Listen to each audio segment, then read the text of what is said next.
বাঙালি মানে মাছে ভাতে, তার মধ্যে যদি এরকম টাটকা মাছ হয়, জলে লাফালাফি করে সেরকম মাছে পাতলা আলু বেগুন পটল দিয়ে ঝোল, সাথে গরম ভাত, কেমন লাগবে বলো তো? যদিও এই মাছ রান্না করা খুবই সহজ, সবাই হয়তো একই প্রসেসে ব্যবহার করে, কিন্তু এই টাটকা মাছ দেখো আজকে আমি কিভাবে রান্না করলাম। এখানে 1 কেজি পরিমাণ রুই মাছ আমি এরকম চাকা চাকা করে কেটে এনেছি। পরিষ্কার করে জলে ধুয়ে আমি এখান থেকে 6টা মাছ বের করে নিলাম। এই 6 পিস দিয়ে ঝোলটা রান্না করব। মাথাটা অন্য কাজে লাগবে, তা আমি এখানে পরিমাণ মতো লবণ দিলাম, আর সাথে 1 টিস্পুন হলুদ দিলাম। হলুদ আর লবণ দিয়ে ভালো করে মাছগুলোকে মাখিয়ে নিচ্ছি। এবারে মাছটাকে আমি 10 মিনিটের জন্য ম্যারিনেটে রাখলাম। একটা বেগুন নিয়ে নিয়েছি, বেগুনটাকে লম্বা লম্বা করে কেটে নিচ্ছি। 4টে পটল নিয়েছি, পটলেরও 2টো মুখ ছাড়িয়ে খোসা ছাড়িয়ে লম্বা লম্বা করে পিস করে নিচ্ছি। 2টো আলু নিয়েছি, সেটারও খোসা ছাড়িয়ে আমি লম্বা লম্বা পিস করে নিলাম। আলু বেগুন পটল, তার সাথে কটা কাঁচা লঙ্কা চিড়ে নিলাম। 1 টিস্পুন জিরে গুঁড়ো, 1 টিস্পুন ধনে গুঁড়ো, 1 টিস্পুন হলুদ গুঁড়ো, আর 1 টিস্পুন কাশ্মীরি লঙ্কার গুঁড়ো, 1/2 টিস্পুন লাল লঙ্কার গুঁড়ো। এবার সামান্য জল মিক্স করে ভালো করে সবকিছু মিশিয়ে নিলাম। তা মশলাগুলোকে ভালো করে গুলে নিলাম। এবার ফোড়নের জন্য নিলাম 1/2 টিস্পুন কালো জিরে আর 2টো চিড়ে রাখা কাশ্মীরি লঙ্কা। টমেটো হলে তো কথাই নেই, কিন্তু আজকে আমার ঘরে টমেটো নেই, আমি টমেটো পিউরি ইউজ করছি। তা গ্যাস ফ্লেম অন করে একটা কড়া বসিয়ে দিলাম। আমি সর্ষের তেলেই কিন্তু রান্নাটা পুরো করব। সর্ষের তেল নিয়ে নিয়েছি 1/4 কাপ।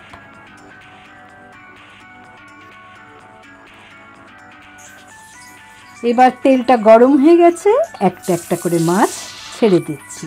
আমি খুব বেশি তেল দিইনি বলে 3টে করে পিস ভেজে নিচ্ছি। ভাজাটা কিন্তু এরকম হবে, 2টো পিঠই মোটামুটি এরকম ভাজা না হওয়া পর্যন্ত একটু উল্টে পাল্টে ভেজে নিতে হবে। তা আমার মাছ ভাজা হয়ে গেছে, আমি মাছ ভাজাটা তুলে নিচ্ছি।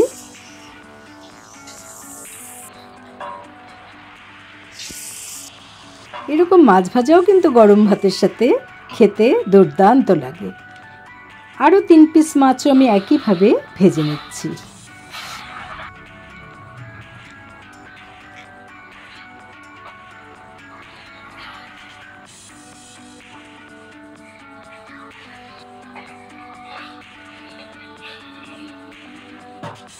এবারেও মাছ ভাজা আমার কমপ্লিট, আমি তুলে নিচ্ছি। এই মাছ ভাজাটা দেখেই তো লোভ লেগে যাচ্ছে। একটু ঘি ভাতের সঙ্গে মাছ ভাজা বা ডালের সাথে মাছ ভাজা দুর্দান্ত লাগে। তা আমি ঝোলটাই বানাই। দিয়ে দিলাম আরেকটু সর্ষের তেল 1 টেবিল স্পুনের মতো। প্রথমে বেগুনটা একটু লাল করে ভেজে নিই। তা বেগুনের মধ্যে সামান্য নুন আর 1/4 টিস্পুন হলুদ দিয়ে আমি লাল করে দেখুন বেগুনটাকেও ভেজে নিলাম।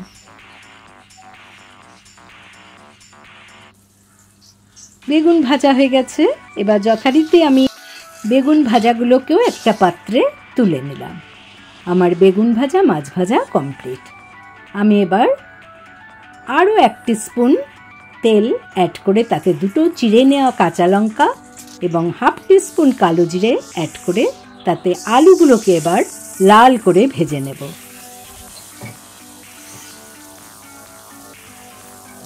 যতক্ষণ এরকম লাল ভাজা হবে আমি কিন্তু ভাজতেই থাকবো। পাশে পটলগুলো এবারে দিয়ে দিলাম। এবার আলু আর পটল একসাথে করে আরেকটু ভেজে নেব। পটলের জল বেরোনোর জন্য আলু আর বেশি ভাজা হবে না, এটুকুই থাকবে।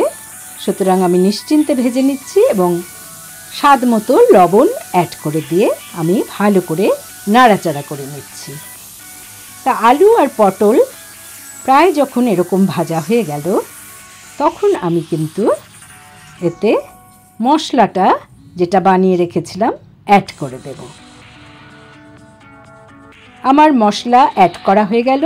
আমি মিডিয়াম ফ্লেমে প্রায় 3 থেকে 4 মিনিট এটা ভেজে নিচ্ছি।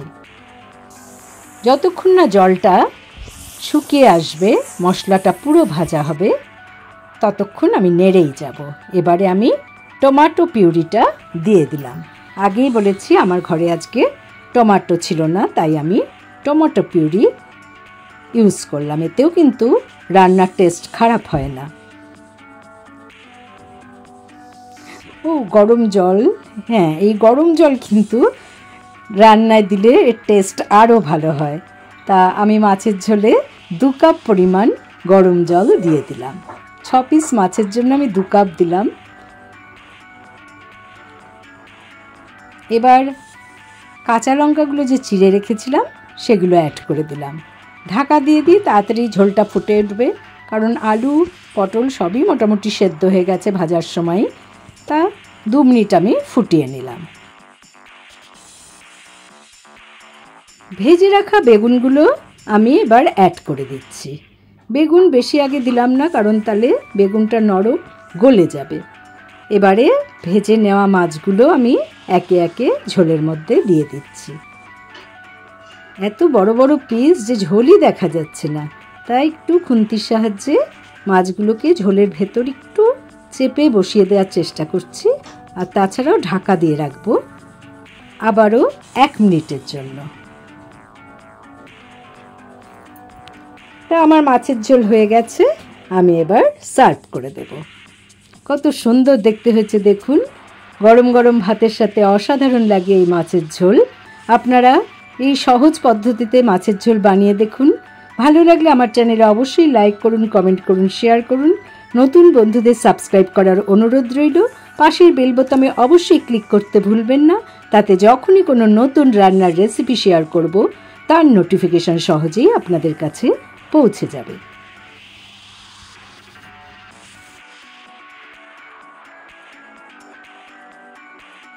বাঙালি কেন, সব ধরনের মাছ প্রিয় মানুষের কাছেই কিন্তু এই মাছটা অতি প্রিয়। আমার দেখুন আলু বেগুন সব এত ভালো সেদ্ধ হয়ে গেছে, যেগুলো সব একসাথে করে ভাতের সাথে মাছ মুখে দিয়ে খেতে অসাধারণ লাগবে। তাহলে এখানেই শেষ করছি। ভালো থাকুন, সুস্থ থাকুন। পরের এপিসোডে আবার দেখা হচ্ছে নতুন রান্নার রেসিপি।